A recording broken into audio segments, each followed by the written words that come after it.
Question: who do you think will be the biggest enemy that you will have in this life?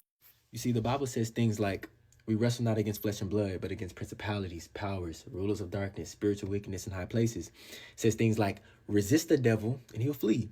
It says things like, love your enemies, pray for those who persecute you, right? It gives us all these wonderful methodologies against our enemies and adversaries, right? But against the flesh, the Bible says things like this: kill the flesh, crucify the flesh, give no provision for the flesh.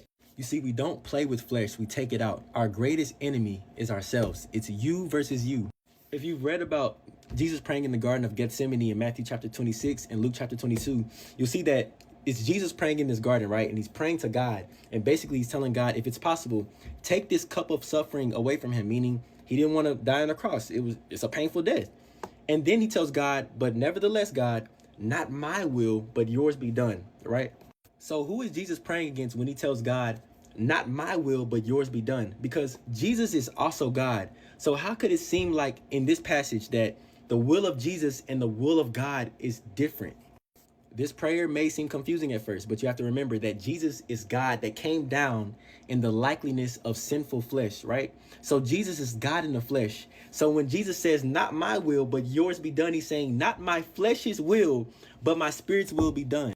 You see, Jesus ain't praying against the devil right here. He ain't praying against a demon right here. He ain't praying against an evil spirit. He ain't even praying against a Pharisee right here.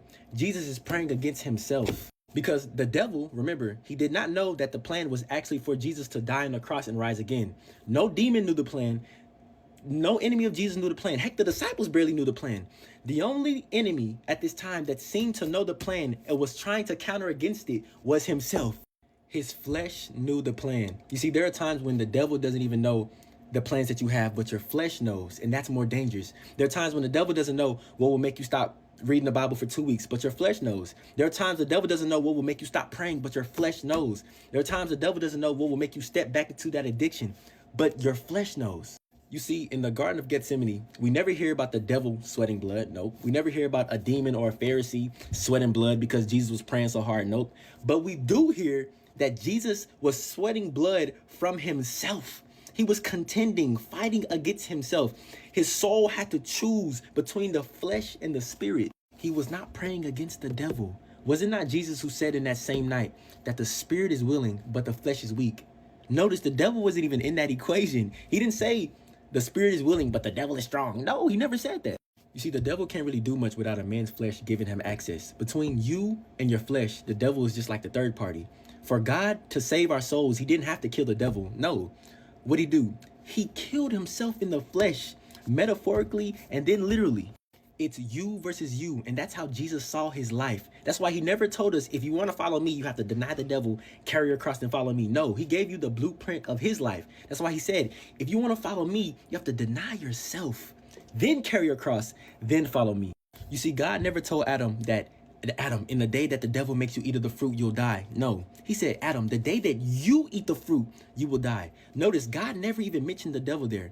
Why? Because he was giving us the real battle. And we know the spirit can't sin against God. So when God told Adam, the day that you eat of it, you will die. Which you was he talking about? Which you of Adam ate the fruit? It's the same you that Jesus was praying against in the garden. The flesh. The devil didn't shove the fruit in Eve's mouth. All he did was make Eve fight herself. Imagine a world where everybody could deny their flesh perfectly like Jesus.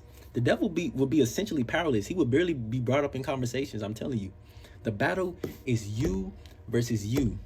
And you need God to fight this battle because only God knows you better than you.